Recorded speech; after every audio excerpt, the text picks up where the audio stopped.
Trusted gold buyers. మీరు తాకట్టు పెట్టిన బంగారాన్ని విడిపించి ఈ రోజు ఉన్న మార్కెట్ ధరకు కొనబడను. వాగర్ధ ప్రతిపత్తయే జగతః పితరౌ వందే పార్వతీ పరమేశ్వరౌ. అసలైన ఆరోగ్యవంతులు ఎప్పుడూ సత్యాన్ని చెప్పేవారే అని మన పూర్వీకులు అంటూ ఉంటారు. సత్యం, ధర్మం, న్యాయం ఈ మూడు వాటి స్థానాన్ని నేడు రోజు రోజుకి కోల్పోతున్నాయి. అవసరమున్నా లేకపోయినా ఉదయం లేచింది మొదలు సాయంత్రం పడుకునే వరకు ఏదో ఒక అబద్ధాన్ని చెప్పడం ప్రతి మనిషి తన నిత్య కృత్యాల్లో ఒకటిగా చేసుకుంటున్నాడు. నిజం చెప్పడం విషం కలిపిన చేదు కషాయంలా ఉంటుంది. కానీ అబద్ధం చెప్పడం పాలు, చక్కెర కలిపి తయారు చేసిన పాల కోవాలా ఉంటుంది. కషాయం తాగినప్పుడే కష్టంగా ఉంటుంది, కానీ కషాయం తాగిన తరువాత ఆరోగ్యం బాగుపడుతుంది, మనుషులు శక్తివంతులవుతారు. పాలకోవా తిన్నప్పుడైతే తీయగా బాగానే ఉంటుంది, కానీ ఆరోగ్యాన్ని చెడగొడుతుంది. అందుకే మనం అందరం కూడా ఎల్లప్పుడూ సత్యాన్ని చెప్పడానికే సాహసించాలి. ఒక అబద్ధం చెప్పాలంటే ఆ అబద్ధాన్ని నమ్మించడానికి ఇటుక మీద ఇటుక పెట్టి గోడ కట్టినట్టు 100 అబద్ధాలు చెప్పాలి. అందులో ఏ ఒక్కటి తప్పినా ఆ అబద్ధాల గోడ కూలిపోతుంది. నిజమేననుకోండి, మరి నిజాన్ని నిలబెట్టడం కోసం కదండి హరిశ్చంద్రులు వెనకెట్టాలు పడ్డారు. అందుకే అతను పురాణ పురుషుడు కాగలిగేది. అసలు హరిశ్చంద్రుడు పురాణ పురుషుడుగా చరిత్రలో ఎందుకెక్కాడు? నిజం మాట్లాడడం వల్ల, నిజము అనే మాటను నిలబెట్టుకోవడం వల్ల. ఆ రోజు కాని అతను ఆ మాట అనలేదన్నా, ఆ మాట ఇవ్వలేదని చెప్పినా తను రాజ్యభ్రష్టుడు కావలసిన అవసరం లేదు. భార్యను నడిబజారులో నిలబెట్టి అమ్ముకోవలసిన అవసరం లేదు. తను కాపరి కావలసిన అవసరము లేదు. చివరకు బిడ్డ చనిపోతే కాటి సుంకం చెల్లించలేని దీన స్థితిలో ఆ తల్లి దొంగగా చిత్రించబడవలసిన అవసరమూ లేదు. అందుకే ఏదైనా అబద్ధం చెప్పబోయే ముందు ఒక్క నిమిషం ఆగి ఆలోచించి నిజమే చెబుదాం, దీనివల్ల ఏదైనా కష్టం వస్తే భరిద్దాం అని మీరు ప్రయత్నించడం మొదలు పెడితే నిజమే చెప్తారు. నిజం చెప్పడమే ప్రారంభిస్తే, నిజం చెప్పడానికే అలవాటు పడితే ఇక మీరు చెప్పమన్నా అబద్ధం చెప్పలేరు.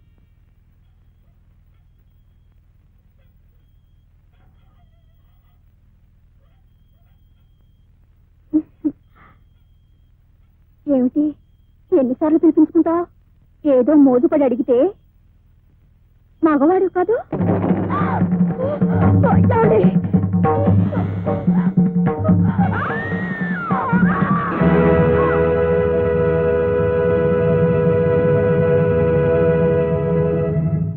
అమ్మా అమ్మా, ఏమిటి సీతమ్మా? ఆయన్ని పోలీసులు పట్టుకుపోయారమ్మా. ఏమిటి, రావుణ్ణి పోలీసులు పట్టుకుపోయారా? అవునమ్మా, ఆ ధర్మకర్త గారి భార్యని చంపేశాడని. ఏమిటి, ధర్మకర్త గారి భార్య పోయిందా? రాముడు చంపేశాడా? ఏమో బాబు, రాత్రి మన కూడానికి అలా కోనేటి దగ్గర ఎవరో చంపి పాడేశారంట. అది రావుడే చంపేశాడని పోలీసులు పట్టుకెళ్తున్నారు. ఆయన్ని మీరే కాపాడాలి బాబు. అచ్చబద్ధం.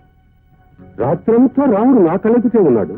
నేను కథ చెప్తున్నంతసేపు అభిమన్యుని ఒళ్ళో పెట్టు కూర్చున్నాడు. అభిమన్యుని వాడే ఎత్తుకుని ఇంటికి తీసుకొచ్చాడు. వాడితో పాటు ఇక్కడే పడుకున్నాడు. పొద్దున్న లేచి ఇక్కడి నుంచి వెళ్ళాడు. ఈ మాటే చెప్పాను బాబు, ఎంత చెప్పినా పోలీసు వాళ్ళు వింటం లేదు. నేను చెప్తాను, కోర్టుకు వెళ్లి రాముడు నిర్దోషి అని నేను సాక్ష్యం చెప్తాను. నువ్వు అధైర్య పడుకు సీతమ్మా. ఆయనే కోర్టుకు వెళ్లి సాక్ష్యం చెప్తే మీ ఆయన్ని విడిచిపెట్టేస్తారు. పట్టణానికి వెళ్తున్నట్టున్నావు? అవును బాబు. సరాసరి కోర్టుకే వెళ్తున్నట్టున్నావు? అవును బాబు. రాముడు నిర్దోషి అని సాక్ష్యం ఇవ్వబోతున్నట్టున్నావు? అవును బాబు. మరి దోషి ఎవరని చెప్పబోతున్నావు? తెలియదు బాబు. నేనే. అబద్ధం అనుకుంటున్నావా? నిజమైతే ఇంత నిర్భయంగా ఎందుకు చెప్తున్నాడు అనుకుంటున్నావా? దేవుడి ముందు ఒక్కసారి నిజం చెప్పేస్తే ఆ తరువాత దేవుడి మీద ప్రమాణం చేసి ఎన్ని అబద్ధాలు చెప్పినా తప్పులేదు. రాముడికి నా భార్యకి అక్రమ సంబంధం ఉంది. ఉంది కాబట్టే వాడెక్కడుంటే అది అక్కడే ఉంటుంది. రాత్రి నీ కథలో నువ్వున్నావు, దాని కథలో అది ఉంది. వాళ్ళిద్దరి కథ నా కళ్ళారా చూశాను. అందుకే ఇక్కడ నీ కథ జరుగుతుండగానే అక్కడ దాని కథ ముగించేశాను. ఈ కథ ముగింపు రాముడి మీదకి తిప్పాను. రాముణ్ణి కూడా నా కథ నుండి తొలగించాను. ఇప్పుడు నా కథలోకి పోలీసులు రాకూడదనుకున్నా, ఈ కథ అడ్డం తిరగకూడదనుకున్నా నువ్వు కోర్టుకు వెళ్ళకూడదు. వెళ్ళినా రాముడు నిర్దోషి అని సాక్ష్యం చెప్పకూడదు. చెప్తే నీ భార్య బిడ్డలకు ద్రోహం చేసిన వాడి అవుతావు, ఈ గుడికి మరో పూజారిని తెప్పించిన వాడి అవుతావు. ఆలోచించు, కోర్టులో ఏం చెప్తావు?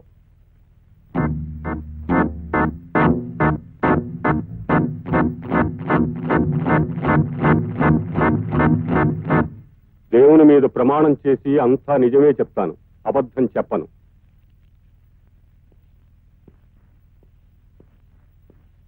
నీ పేరు? శివయ్య. హత్య గావించబడ్డ ధర్మకర్త రామలింగేశ్వరరావు గారి భార్యను మీరు చివరిసారిగా ఎప్పుడు చూశారు? ఆమె చనిపోయిన రోజు సాయంత్రం. ఎక్కడ? గుడిలో. నేను కథాకాలక్షేపం చేస్తూ ఉండగా చూశాను. ఆమె కథ మధ్యలోనే లేచి వెళ్ళిపోయారు. ఆ తర్వాత ఆమె ఇంటికి చేరలేదు. ఆ సమయంలోనే ఆమె హత్య చేయబడి ఉండాలి. అప్పుడు టైం ఎంత ఉంటుందని మీరు అనుకుంటున్నారు? బహుశా 7-8 మధ్య కావచ్చు. కరెక్ట్. డాక్టర్ రిపోర్టు ప్రకారం కూడా ఆమె 7-8 గంటల మధ్యలోనే హత్య చేయబడిందని ఉంది. ఈ హత్య మీకు అతి సన్నిహితుడు, మీ ఇంటి పనులు చూసి పెట్టే రాముడు అనే యువకుడు చేశాడని, 1-2 సార్లు ఆమెను వెంటబడి వేధించాడని, ఆమె ఒంటరిగా లేచి వెళ్లడం చూసి ఆమెను అనుసరించి ఆమెను బలాత్కరించబోతే ఆమె తిరస్కరిస్తే ఆమె మీద ఉన్న కోపంతో, కసితో ఆమెను హత్య చేశాడని అతనిపై అభియోగం. లేదు, అదంతా అబద్ధం. అలా జరగడానికి వీల్లేదు. ఆ సమయంలో రాముడు నా కళ్ళ ముందరే ఉన్నాడు. కథాకాలక్షేపం పూర్తయ్యే వరకు నాతోటే ఉన్నాడు. పూర్తయిన తర్వాత నా అభిని తీసుకుని నాతో పాటే మా ఇంటికి వచ్చి రాత్రి అక్కడే పడుకొని తెల్లవారి సూర్యోదయం అయిన తర్వాత లేచి వెళ్ళాడు. రాముడు ముమ్మాటికి హత్య చెయ్యలేదు, చెయ్యలేదు, చెయ్యలేదు. మరైతే ఎవరు చేస్తుంటారు? అసలు ఎవరు చేస్తుంటారో మీకు తెలుసా? తెలుసు. ఎవరు? ధర్మకర్త రామలింగేశ్వరరావు గారు. భర్త తన భార్యని తన చేతులతో హత్య చేశాడా? ఇంపాసిబుల్. తనే స్వయంగా చెప్పారు. ఒక నేరస్తుడు నేరం చేశానని కోర్టు ముందు చెప్పకుండా మీ ముందు చెప్పుకున్నాడా? నాకు భయపడి చెప్పలేదు, నన్ను భయపెట్టడానికి చెప్పాడు. నేను కోర్టుకొచ్చి సాక్ష్యం చెబితే నన్ను, నా కుటుంబాన్ని సర్వనాశనం చేస్తానని బెదిరించి మరీ చెప్పాడు.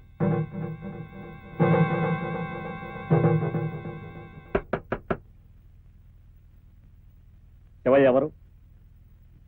ఏమండి, పోలీసులు వచ్చారు. ఏం బాబు? శివాలయం తాళం చెవులు ఎవరి దగ్గర ఉంటాయి? నా దగ్గరే ఉంటాయి. వేరెవరి దగ్గరైనా ఉంటాయా? లేదు బాబు. అయితే ఓసారి గుడి తలుపు తెరవండి.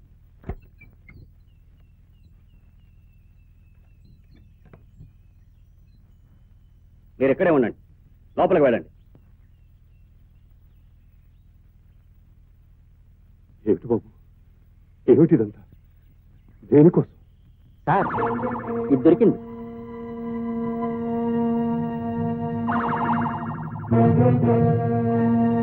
ఏమిటి ఇది? ఎక్కడికలా వచ్చింది?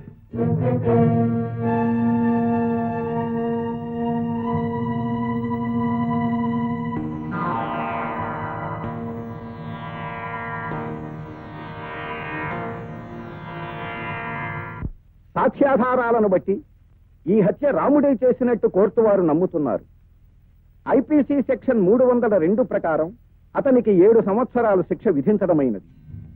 అతనితో పాటు మరణశిక్ష విధించవలసిన హత్యా నేరంలో భాగస్థుడైన హంతకుడికి అనుకూలంగా తప్పుడు సాక్ష్యం చెప్పి అతన్ని రక్షించ ప్రయత్నం చేసినందుకు శివయ్య అనబడే ఆ ఊరి గుడి పూజారికి ఐపీసీ సెక్షన్ 201 ప్రకారం 7 ఏళ్లు శిక్షను,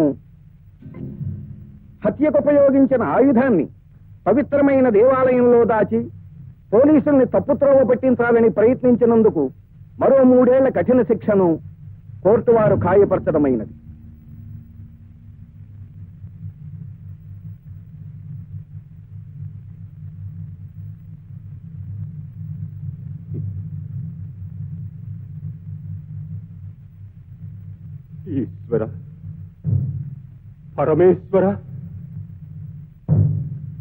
చట్టానికి కళ్ళు లేవంటారు, నీకు 3 కళ్ళంటారు. కళ్ళు లేని చట్టానికి 3 కళ్ళున్న నీకు పెద్ద తేడా కనిపించలేదురా. నువ్వున్నావని, నీ ఉనికి నిజమని నమ్మి అడుగడుగునా గుళ్ళో అడుగు పెట్టే ప్రతి వాడికి నిజమే చెప్పాలి, నిజమే చెప్పాలి అని ఉపన్యాసాలు ఇచ్చనే. నువ్వు రాయవని తెలిసినా, నీ ఉనికి అబద్ధమని తెలిసినా, అబద్ధాలు చెబుతూ ఉంటే నోరు మూసుకొని వినే పిరికివాడివని తెలిసినా ఈ బోనులో నిలబడి అన్ని అబద్ధాలే చెప్పేవాడినిరా. నిజం చెప్పడమే నేరమైతే ఇలా 10 మంది ముందు నన్ను నిలబెట్టి శిక్షించడానికి బదులు ఈ తలుపులు తీసినప్పుడు మూసినప్పుడు నన్ను ఒంటరిగా నిలబెట్టి నిజం చెప్పకురా, తప్పురా అని చెప్పుంటే నేనిక్కడ నిజం చెప్పుండేవాణ్ణి కాదు స్వామి. 30 ఏళ్లుగా నీకు చేస్తున్న సేవకి పుణ్యఫలంగా 10 ఏళ్లు శిక్ష విధించేవా స్వామి? శంకర, ఈ 10 ఏళ్లు శిక్ష అనుభవించి తిరిగి వచ్చిన తర్వాత నన్ను ఏం చేయమంటావయ్యా? నన్ను ఇంకెవరికి సేవ చేయమంటావయ్యా?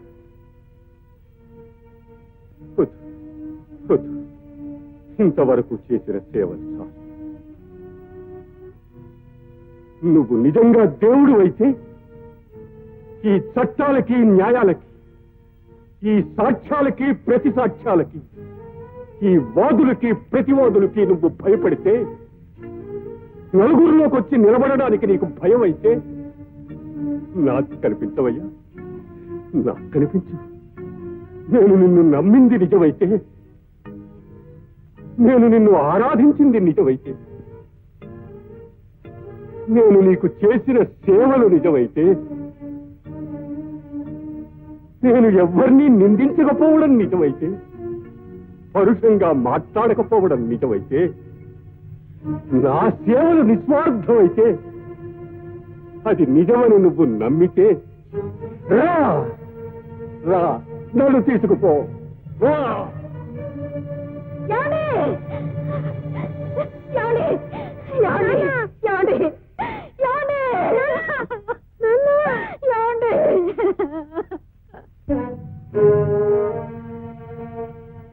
అమ్మా, ఈ ఊళ్ళో మనకు చుట్టాలేరా? ఉన్నారు బాబు.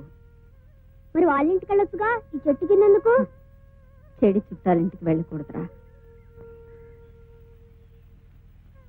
పనిలోకి వెళ్ళాలి, తొందరగా కానివరా.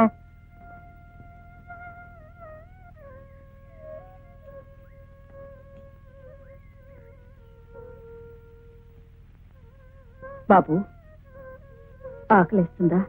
లేదమ్మా, నీకేస్తుందా? బాబు, ఎందుకమ్మా ఏడుస్తున్నావు? ఈ ఆకలి అనే మాట ఇంకా ఎన్నిసార్లు వినాల్సి వస్తుందో అని. ఎందుకమ్మా, ఎందుకు తినాలి? నేను మొగాని కదా. ఒకసారి నాన్న ఊరు వెళ్ళినప్పుడు నువ్వే అన్నావు, నాన్న లేనప్పుడు నువ్వే పెద్దోడివి అన్నావు. ఇప్పుడు నాన్న లేడుగా, నేను పెద్దోడిని. నీకు తినడానికి ఏదన్నా తెస్తాను? బాబు, ఎలా తీసుకొస్తావురా? దేవుడి మీద ఒట్టండి, ఆ వెంకటేశ్వర స్వామి మీద ఒట్టండి, వినాయకుడి మీద ఒట్టండి, ఇక్కడ ఉన్న దేవుడు అందరి మీద ఒట్టండి. నేను 20 రూపాయలు నోటు ఇచ్చానండి. వేరడంత లేవు. నువ్వు 20 రూపాయలు నోటు ఇచ్చావా? నువ్వు ఇచ్చింది బిల్లు అంతే. నోటు బిల్లు ఎలా ఇస్తానండి? బిల్లుతో పాటు 20 రూపాయలు నోటు కూడా ఇచ్చానండి. దేవుడి మీద ఒట్టండి. ఏమిటయ్యా పాప కుర్రాడు దేవుడి మీద ఒట్టు అంటే ఇల్లేదట. ఇవ్వలేదయ్యా బాబు. ఇచ్చానండి. నోట్లు చూపించమనండి, నా నోటు చూపిస్తాను. చూపించు. ఏమిటయ్యా చూపించేది? చూపించేది ఏది ఏది ఏ నోటయ్యా? ఇదిగోండి, ఆ కొత్త నోటు నాదేనండి. ఇది బ్యాంక్ క్యాషియర్ ఇచ్చిన నోట్ అయితే డబ్బు లేకుండా వచ్చి అబద్ధాలు ఆడతావా? లేదు సార్, ఇచ్చానండి. దేవుడి మీద ఒట్టండి. ఇప్పుడు టిఫిన్ తీసుకెళ్ళిపోతే మా అమ్మ చంపేస్తుందండి. ఇదేమిటయ్యా, చిన్న కుర్రాడు ఏడుస్తా ఉంటే ఇవ్వకుండా ఇచ్చానని ఎందుకు చెప్తాడు చెప్పు? డబ్బులు లేకుండా పాలసీ గడిచుకోవడం ఎందుకు వస్తాడయ్యా? ఇదిగా ఇచ్చే ఉంటాడు, నువ్వు మర్చిపోయి ఉంటావు. ఇవ్వయ్యా. అవును, ఇచ్చే మర్యాదకి ఇచ్చే. నలుగురు తెలిస్తే హోటల్ పరువు పోతుంది. ఇచ్చే తొందరగా. ఇవ్వయ్యా. ఇవ్వయ్యా, ఇవ్వు. ఆకలేదన్నాక అన్నం పెట్టక, లేకపోతే నేను చచ్చిపోతానక్క. పెడతాను కదా. ఎప్పుడు పెడతాను? నిన్నటి నుంచి అలాగే అంటున్నా. పెట్టక్క, ఆకలేస్తుంది. ఏడవద్దమ్మా, ఆకలేస్తున్నాక పెట్టక్క. నీ పెడతాను కదా. పెట్టక్క, పెట్టక్క. ఇంటి చెల్లి పెడతాను. ఇది ఆకు, ఇది పప్పు, ఇది కూర, ఇది చారు, ఇది అన్నం, ఇది మజ్జిగ. ఇది వచ్చేతనం నేను తిన్నా.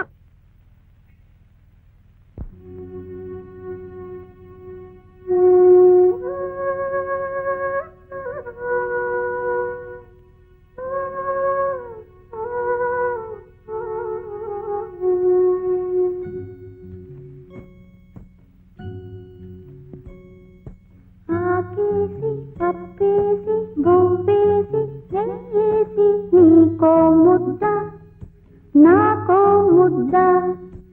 ఆకేసి పప్పేసి బొబ్బేసి నెయ్యేసి నీకో ముద్ద నాకో ముద్ద. ఆకలి తీరే పోయింది అత్తారింటికి దారేది. ఇలా ఇలా ఇలా ఇలా ఇలా ఇలా.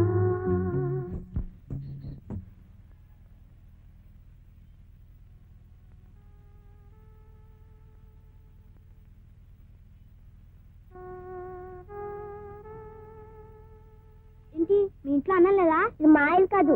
మరి ఇక్కడ ఉన్నారే? ఎవరో ఎత్తుకొచ్చి ఇక్కడ పడేసారు. 2 రోజులైంది. ఆకలి వస్తుంది. నాకు పర్వాలేదు, ఇదే తట్టుకోలేక ఏడుస్తుంది. ఇడ్లీ తింటారా? ఓ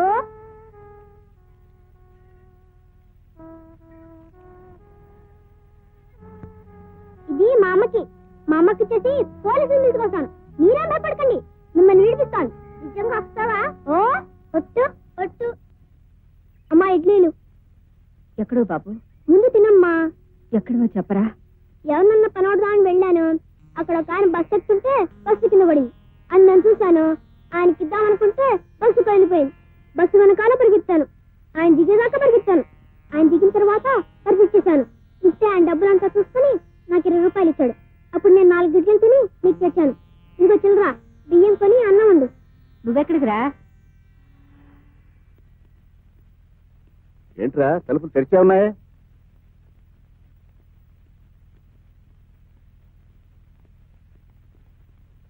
ఇక్కడే ఉండాలండి. ఏరి? ఏంట్రా పిచ్చుకులు అలా తిరుగుతున్నావు? ఇక్కడే చూశానండి. ఇవిగోండి ఆకులు.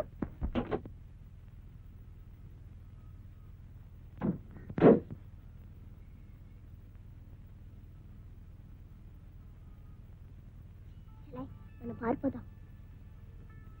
ముందు నువ్వు వెళ్ళు, వెనకాల నేను వస్తా.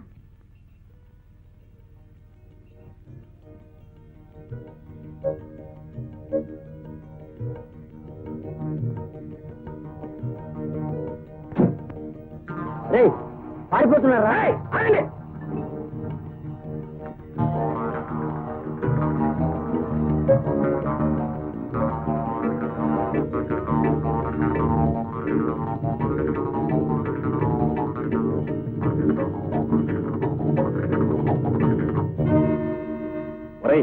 పోలీస్ ఇన్స్పెక్టర్ రా. ఒక్కలో తోసేస్తాడు. ఇంకోటి ఉంది కదా, దాన్ని ఎదుగుతాం పదా. సార్, ఏమిటమ్మా? ఎవరమ్మా ఇవి? మా ఊరు కాదు సార్, ఎవరు? మా విజయనగరం సార్. విజయనగరమా? మరి ఎక్కడికి ఎందుకు వచ్చావమ్మా? ఎవరో దొంగలు ఎత్తుకొచ్చేస్తారు సార్. ఎవరమ్మా? అదిగో. అవేనేనా? అవును సార్, నాకు చాలా భయంగా ఉంది సార్. పర్వాలేదులే అమ్మా, నేను స్టేషన్ తీసుకెళ్ళి ఎంక్వైరీ చేయిస్తాను. మా చెల్లెలు కూడా ఉండాలి సార్. ఎక్కడ? ఏదమ్మా? పాతమన్నాను, ఎటు పాతమో తెలియదు సార్. పర్వాలేదులే అమ్మా, నేను స్టేషన్ తీసుకెళ్ళి ఎంక్వైరీ చేయించి నిన్ను మీ చెల్లెల్ని మీ ఊరు పంపిస్తాను. వద్దు సార్, అక్కడ మా పిల్ల ఉంది సార్. ఊరికే సంతోష్ సార్. మరి ఏం చేస్తానంటావు? నాతో ఉండిపోతావా? మరి మా చెల్లెలండి వెతికిస్తాను. నిజం చెప్తున్నానండి. నిజమా? వేదడంత లేవు, పోలీసులకు అబద్ధాలు చెప్తావా రాస్కల్? కాదండి, నిజం చెప్తున్నానండి. నిజమేనండి.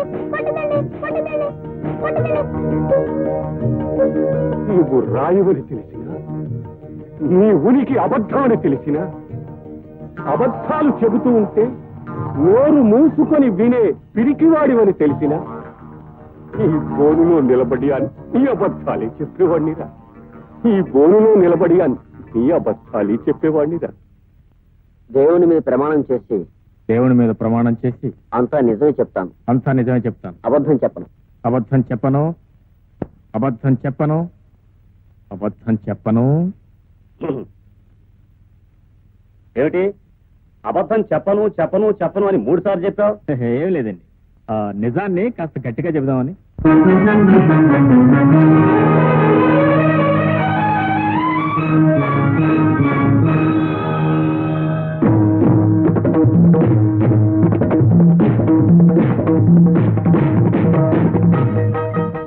ఆనాటి మహాభారతంలో ఒక్కడే అభిమన్యు, నేటి భారతంలో ఎందరో అభిమన్యుడు. ఆనాటి అభిమన్యుడు పుట్టకుండానే పద్మవ్యూహంలోకి ప్రవేశించడం నేర్చుకున్నాడు. కానీ ఈనాటి అభిమన్యుడు ప్రతిరోజు ఓ పద్మవ్యూహంలోకి ప్రవేశించాల్సి ఉంటుంది. ఈ అభిమన్యుడు తల్లి ఒడిలో, తండ్రి గుడిలో నేర్చుకున్నది నిజం. నిజం, ఆ నిజం నికృష్టమైనదని, తండ్రిని పొట్టన పెట్టుకుందని, తన కుటుంబాన్ని చిన్న భిన్నం చేసిందని తెలుసుకున్నాక అబద్ధాల వ్యూహంలోకి అడుగుపెట్టాడు. ఆ అబద్ధాల వ్యూహంలోకి అడుగుపెట్టిన ఈ అభిమన్యుడు బయటపడతాడు.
ఎంతసేపైంది బాబు వచ్చి?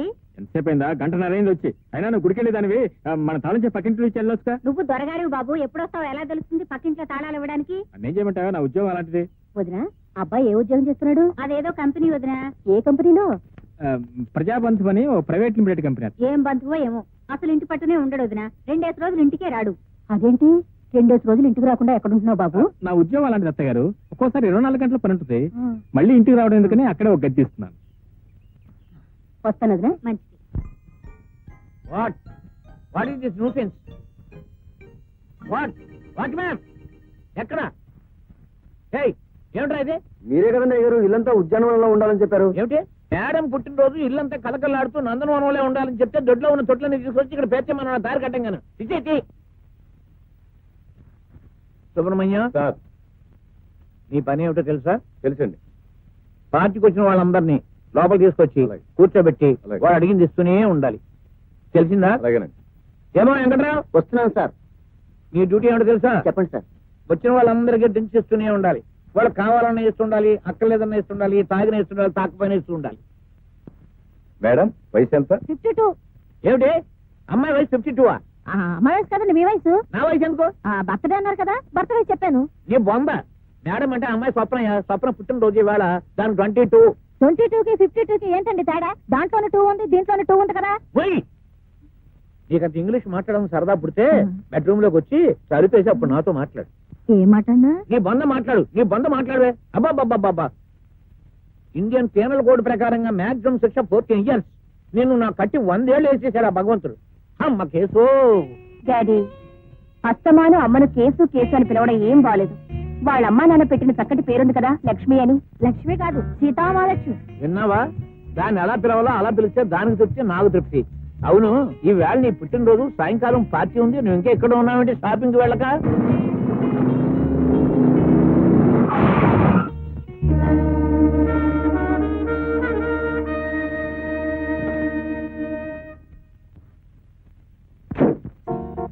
ఏమిటి, కళ్ళు కనిపించట్లేదా? ఎవరికి, మీకా నాకా? నేను కరెక్ట్ గానే వచ్చాను, మీరే రాంగ్ గా వచ్చారు. నేను రాంగ్ గా వచ్చాను. ఏ రూల్ ప్రకారం రాంగ్ గా వచ్చాను చెప్పగలరా? టర్నింగ్ చేసినప్పుడు బండి స్లో చేయాలని తెలీదా? అలా చేయకుండా వచ్చిన మిమ్మల్ని ట్రాఫిక్ యాక్ట్ షెడ్యూల్ 10 ప్రకారం కేసు పెట్టి కటకటాల్లో చేయించగలను. యాక్సిడెంట్ చేసి డాష్ కొట్టిన చాలక ఇలా బెదిరించి న్యూసెన్స్ చేస్తే ఐపీసీ సెక్షన్ 290 ప్రకారం మీ మీద క్రిమినల్ సూట్ ఫైల్ చేసి వినోదా? రాత్రి కొట్టిన మందు ఇంకా దిగక హ్యాంగ్ ఓవర్ మీద ఒళ్ళు మరిచి బండి నడుపుతున్నావని రుజువు చేసి ఐపీసీ సెక్షన్ 297 ప్రకారం మిమ్మల్ని లోపలికి తోయించగలను. రోజు బెంజులు వచ్చేవాడిని ఏదో చిన్న చేంజ్ కోసం మోటార్ సైకిల్ మీద వస్తే నన్ను గాయపరిచినందుకు సెక్షన్ 323 ప్రకారం మీకు 7 ఏళ్లు కఠిన కారాగార శిక్ష వేయించగలను. మిస్టర్, సెక్షన్ల మీద సెక్షన్లు చెప్తే నేనేదో భయపడిపోతాననుకోకు. చట్టం నాకు తెలుసు, నువ్వే కాదు, నేను లాయర్ని. లాయర్? మీరు వచ్చి లాయర్? Supreme court lawyer. సుప్రీంకోర్టు లాయరా? So what? My dear lawyer గారు, మీకు చట్టమంతా తెలిసి మాట్లాడుతున్నారు కదా. మీ పెద్ద బండి నా చిన్న బండిని కుట్టిన శిక్ష ఏమిటి? తులమానం ఏమిటి? వంకాయ్. వంకాయ? బ్రింజా? ఇదిగో ఈ డబ్బు తీసుకో, కొత్త బండి కొనుక్కో. ఈ బండి నా ఇంట్లో తెచ్చిపడే. రోడ్ నంబర్ 12, ఇంటి నంబర్ 22. ఏంటి అయిపోతుంది? నోరు మూసుకో. ఇదిగో పెళ్లి గాని లాగర్లు వచ్చారు, అమ్మాయికి సరిపోయే కుర్రోడు ఎవరో చూసి కనిపెట్టు. అలాగే. సుప్రీంకోర్టు లాయర్ గారు వచ్చారండి. Supreme court lawyer. Hello hello, how did you? Supreme court లాయరా మీరు? Yes, please. Very glad to meet you. Thank you. నేను కూడా లాయర్ని, సుప్రీంకోర్టు దగ్గర రావాల్సింది. మరి ఎందుకు రాలేపోయారు? కేసులు కాక. Is it? Supreme court lawyer. Hello. Hello. Many many happy returns. Supreme court lawyer అమ్మా. పుట్టినరోజున పసిపాపను బాధపెట్టిన పాపానికి ఎవిడెన్స్ యాక్ట్ 58 ప్రకారం అప్రూవర్ గా మారి నాకు నేను విధించుకున్న జరిమానా మీ ప్లీజ్ యాక్ట్. బాబు మీరు ముందే యాక్సిడెంట్ ఎలా కలుస్తున్నాం? లేదు డాడీ, యాక్సిడెంట్ లో కలుసుకున్నాం. యాక్సిడెంట్ లో కలుసుకున్నారా? ఏం యాక్సిడెంట్? ఏం యాక్సిడెంట్? ఏం యాక్సిడెంట్? Excuse me. యాక్సిడెంట్ కి వడ్డీయా? మీరు ఇచ్చిన డబ్బుకి చక్రవడ్డీ. ఆ అబ్బాయిని చూడండి. నీకేమన్నా బుద్ధుందా? వాడు బట్టలు బట్లర్ అయితే బట్టలు చూతాడు, వంట పని చేస్తాడు, ఇంట్లో అమ్మాయి కావాల్సిన అన్ని పనులు చేసి పెడతాడు కదా. నీ నెత్తి నా మొహం కోరు మూసుకో. ఆ అబ్బాయి చూడు ఎలా ఉన్నాడు? చాలా బాగున్నాడు. Supreme court lawyer. ఉదయం పోట్లాడారు, సాయంత్రం లోపల అడ్రస్ పట్టుకొచ్చేసారు. అడ్రస్ మీరేగా ఇచ్చారు అడ్రస్? నా పుట్టినరోజుని చెప్పలేదుగా. అదే చెప్పకుండా తెలుసుకుని తెలియకుండా వచ్చిన ప్రతి. బాబు మీరు రావడం నాకు నిజంగా థ్రిల్గా ఉంది. Thank you. ఏదైనా కేసు మీద వచ్చారా? పిలవలేదు. కేసు అన్నారు కదా. బుద్ధి లేక అన్నాను. వెళ్ళు. ఇదిగో ఇలాగా. ఈమె స్వప్న తల్లి, నా భార్య. Good morning. ఏమనుకోకండి, కేసు అని పిలిస్తే చాలు ఇలా వచ్చేస్తూ ఉంటుంది. ఎందుకనండి? నేను లాయర్ అవగానే ఒక కేసు పట్టుకున్నాను బాబు. అదే ఫస్ట్ కేసు, అదే లాస్ట్ కేసు. ఆ కేసు వాళ్ళ నాన్నది. ఆ కేసులో దురదృష్టవశాత్తు నేను ఓడిపోయాను. ఓడిపోగానే వీళ్ళు ఆశపోయింది. ఆశపోయినా మనం ఫీజు చేస్తాం కదా. ఫీజు ఇవ్వమన్నాను. ఫీజు లేదు, పిల్లుంది, కావలిస్తే పట్టుకెళ్ళమని సత్రాజిత్తు శ్రీకృష్ణుడికి శమంతకమణిని అప్పచెప్పినట్టు ఈ కేసు నాకు అప్పచెప్పాడు. బాబు లేదు బాబు, మన చట్ట ప్రకారంగా మన దేశంలో మాక్సిమం మనిషికి 14 ఏళ్ళు శిక్ష. దీన్ని నాకు వీళ్ళ బాబు కట్టి 100 ఏళ్ళు శిక్ష విధించాడు. బాబు చూసారా, అల్లుడు గారు ముందు నన్ను ఇన్సల్ట్ చేస్తున్నారు. అల్లుడా? మీరే కదా అన్నారు ఏ అబ్బాయి నచ్చితే ఆ అబ్బాయి అల్లుడని. నాకు ఈ అబ్బాయి నచ్చాడు.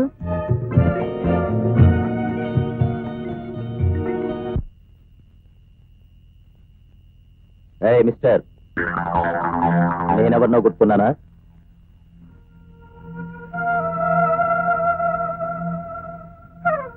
ఏంటి? 1977 జనవరి 31 ఒక హత్యా నేరంలో నా మీద సాక్ష్యం చెప్పి నన్ను జైలుకి పంపించింది నువ్వే కదూ? 1977 పిచ్చోళ్ళగా ఉన్నావే. 1977లో నేను సింగపూర్ లో హనీమూని. కావాలంటే మా ఆవిడన్నాడు.